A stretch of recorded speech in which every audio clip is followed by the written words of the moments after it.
नमस्ते प्रणाम। आइए आप लोग के बीच में बहुत सुंदर प्यारा एक कजरी गीत गाने जा रहे हैं। ससुरा में रोवे बिना माई के बेटी बवा केली है हमारी खबरियाना।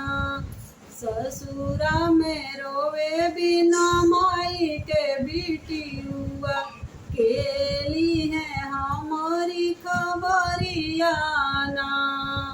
बाबा हमारा वही दिन बिसरी गए, बाबा हमारे वही दिन बिसरी गए, जिस दिन लाए मैं भमहतरियाना।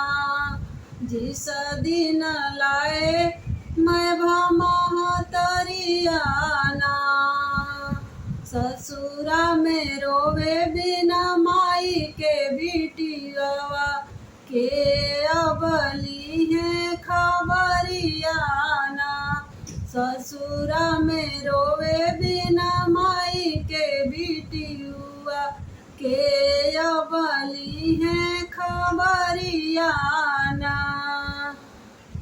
चाचा हमारी हुई दिन बिसरी गए, चाचा हमारे वही दिन बिसरी गए, जिस दिन चाची भैलिया लगवाना। जिस दिन चाची मोरे भैली लगवाना।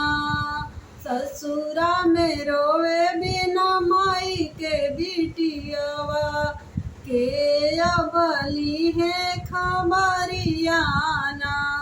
ससुरा में रोवे बिना माई के बिटिया के अब हमरली है खबरियाना। के हमरली है खबरियाना। भैया हमार हुई दिन बिसर गई, भैया हमार वही दिन बिसर गए, जिस दिन भाभी अली गवनवाना। जया भाभी अली गवनवाना।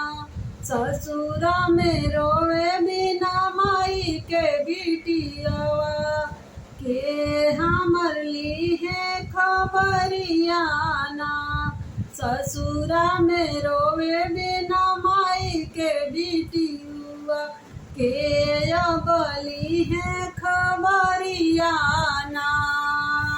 माई मोरे रही थी तो सावन में बोलाई थी, माई मोरी रहती तो राखी पे बोलाई थी, के मोरे ली है खबरियाना। बीतल जाला पूरा सावनवाना। ससुरा में रोए बिना माई के बिटिया के अबली है खबरियाना। ससुरा में रोए बिना माई के बिटिया के अबली है खबरियाना।